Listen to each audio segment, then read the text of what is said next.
the sound of my voice. Move by the light, make a choice. Listen to my voice. I got something to say. This is your Resolve to Read Daily Reading. It's April 15th, and we're reading from the book of 2 Samuel.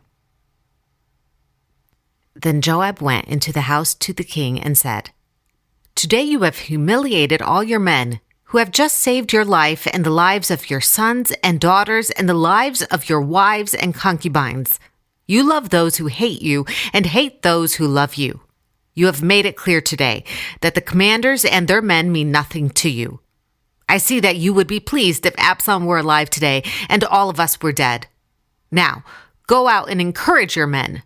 I swear by Yahuwah that if you don't go out, not a man will be left with you by nightfall. This will be worse for you than all the calamities that have come upon you from your youth until now." So the king got up and took his seat in the gateway. When the men were told, "The king is sitting in the gateway," they all came before him. Meanwhile, the Israelites had fled to their homes. Throughout the tribes of Israel, the people were all arguing with each other, saying, "The king delivered us from the hand of our enemies. He is the one who rescued us from the hand of the Philistines. But now he has fled the country because of Absalom, and Absalom, whom we anointed to rule over us, has died in battle. So why do you say nothing about bringing the king back?" King David sent this message to Zadok and Abiathar the priest. "Ask the elders of Judah, why should you be the last to bring the king back to his palace, since what is being said throughout Israel has reached the king at his quarters? You are my brothers, my own flesh and blood. So why should you be the last to bring back the king? And say to Amasa, are you not my own flesh and blood? May God deal with me, be it ever so severely, if from now on you are not the commander of my army in place of Joab." He won over the hearts of all the men of Judah, as though they were one man. They sent word to the king, "Return, you and all your men." Then the king returned and went as far as the Jordan. Now the men of Judah had come to Gilgal to go out and meet the king and bring him across the Jordan. Shimei, son of Gera, the Benjamite from Baharim, hurried down with the men of Judah to meet King David. With him were 1,000 Benjamites, along with Ziba, the steward of Saul's household, and his 15 sons and 20 servants. They rushed to the Jordan where the king was. They crossed at the ford to take the king's household over and to do whatever he wished. When Shimei, son of Gera, crossed the Jordan, he fell prostrate before the king and said to him, "May my lord not hold me guilty. Do not remember how your servant did wrong on the day my lord the king left Jerusalem. May the king put it out of his mind. For I, your servant, know that I have sinned, but today I have come here as the first of the whole household of Joseph to come down and meet my lord the king." Then Abishai, son of Zeruiah, said, "Shouldn't Shimei be put to death for this? He cursed Yahuwah's anointed." David replied, "What do you and I have in common, you sons of Zeruiah? This day you have become my adversaries. Should anyone be put to death in Israel today? Do I not know that today I am king over Israel?" So the king said to Shimei, "You shall not die." And the king promised him on oath. Mephibosheth, Saul's grandson, also went down to meet the king. He had not taken care of his feet, or trimmed his mustache, or washed his clothes from the day the king left until the day he returned safely. When he came from Jerusalem to meet the king asked him, "Why didn't you go with me, Mephibosheth?" He said, "My lord the king, since I, your servant, am lame, I said, I will have my donkey saddled and I will ride on it, so I can go with the king. But Ziba, my servant, betrayed me. He has slandered your servant to my lord the king. My lord the king is like an angel of God, so do whatever pleases you. All my grandfather's descendants deserve nothing but death from my lord the king, but you gave your servant a place among those who eat at your table. So what right do I have to make any more appeals to the king?" The king said to him, "Why say more? I order you and Ziba to divide the fields." Mephibosheth said to the king, Let him take everything, now that my lord the king has arrived home safely." Barzillai the Gileadite also came down from Rogelim to cross the Jordan with the king and to send him on his way from there. Now, Barzillai was a very old man, 80 years of age. He had provided for the king during his stay in Mahanaim, for he was a very wealthy man. The king said to Barzillai, "Cross over with me and stay with me in Jerusalem, and I will provide for you." But Barzillai answered the king, "How many more years will I live, that I should go up to Jerusalem with the king? I am now 80 years old. Can I tell the difference between what is good and what is not? Can your servant taste what he eats and drinks? Can I still hear the voices of men and women singers? Why should your servant be an added burden to my lord the king? Your servant will cross over the Jordan with the king for a short distance, but why should the king reward me in this way? Let your servant return that I may die in my own town, near the tomb of my father and my mother. But here is your servant Kimham. Let him cross over with my lord the king. Do for him whatever pleases you." The king said, "Kimham shall cross over with me, and I will do for him whatever pleases you, and anything you desire from me I will do for you."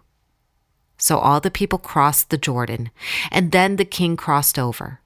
The king kissed Barzillai and gave him his blessing, and Barzillai returned to his home. When the king crossed over to Gilgal, Kimham crossed with him. All the troops of Judah and half the troops of Israel had taken the king over. Soon, all the men of Israel were coming to the king and saying to him, "Why did our brothers, the men of Judah, steal the king away and bring him and his household across the Jordan together with all his men?" All the men of Judah answered the men of Israel, "We did this because the king is closely related to us. Why are you angry about it? Have we eaten any of the king's provisions? Have we taken anything for ourselves?" Then the men of Israel answered the men of Judah, "We have 10 shares in the king, and besides, we have a greater claim on David than you have. So why do you treat us with contempt? Were we not the first to speak of bringing back our king?" But the men of Judah responded even more harshly than the men of Israel. Now, a troublemaker named Sheba, son of Bichri, a Benjamite, happened to be there. He sounded the trumpet and shouted, "We have no share in David, no part in Jesse's son. Every man to his tent, O Israel." So all the men of Israel deserted David to follow Sheba, son of Bichri. But the men of Judah stayed by their king all the way from the Jordan to Jerusalem. When David returned to his palace in Jerusalem, he took the 10 concubines he had left to take care of the palace and put them in a house under guard. He provided for them, but he did not lie with them. They were kept in confinement till the day of their death, living as widows. Then the king said to Amasa, "Summon the men of Judah to come to me within 3 days, and be here yourself." But when Amasa went to summon Judah, he took longer than the time the king had set for him. David said to Abishai, "Now Sheba, son of Bichri, will do us more harm than Absalom did. Take your master's men and pursue him, or he will find fortified cities and escape from us." So Joab's men and the Kerethites and Pelethites and all the mighty warriors went under the command of Abishai. They marched out from Jerusalem to pursue Sheba, son of Bichri. While they were at the great rock in Gibeon, Amasa came to meet them. Joab was wearing his military tunic, and strapped over at his waist was a belt with a dagger in its sheath. As he stepped forward, it dropped out of its sheath. Joab said to Amasa, "How are you, my brother?" Then Joab took Amasa by the beard with his right hand to kiss him. Amasa was not on his guard against the dagger in Joab's hand, and Joab plunged it into his belly, and his intestines spilled out on the ground. Without being stabbed again, Amasa died. Then Joab and his brother Abishai pursued Sheba, son of Bichri. One of Joab's men stood beside Amasa and said, "Whoever favors Joab and whoever is for David, let him follow Joab." Amasa lay wallowing in his blood in the middle of the road, and the man saw that all the troops came to a halt there. When he realized that everyone who came up to Amasa stopped, he dragged him from the road into a field and threw a garment over him. After Amasa had been removed from the road, all the men went on with Joab to pursue Sheba, son of Bichri. Sheba passed through all the tribes of Israel to Abel-Beth-Maachah, and through the entire region of the Berites, who gathered together and followed him. All the troops with Joab came and besieged Sheba in Abel-Beth-Maachah. They built a siege ramp up to the city, and it stood against the outer fortifications. While they were battering the wall to bring it down, a wise woman called from the city, "Listen, listen! Tell Joab to come here so I can speak to him." He went toward her, and she asked, "Are you Joab?" "I am," he answered. She said, "Listen to what your servant has to say." "I'm listening," he said. She continued, "Long ago, they used to say, 'Get your answer at Abel,' and that settled it. We are the peaceful and faithful in Israel. You are trying to destroy a city that is a mother in Israel. Why do you want to swallow up Yahuwah's inheritance?" "Far be it from me," Joab replied. "Far be it from me to swallow up or destroy. That is not the case. A man named Sheba, son of Bichri, from the hill country of Ephraim, has lifted up his hand against the king, against David. Hand over this one man, and I'll withdraw from the city." The woman said to Joab, "His head will be thrown to you from the wall."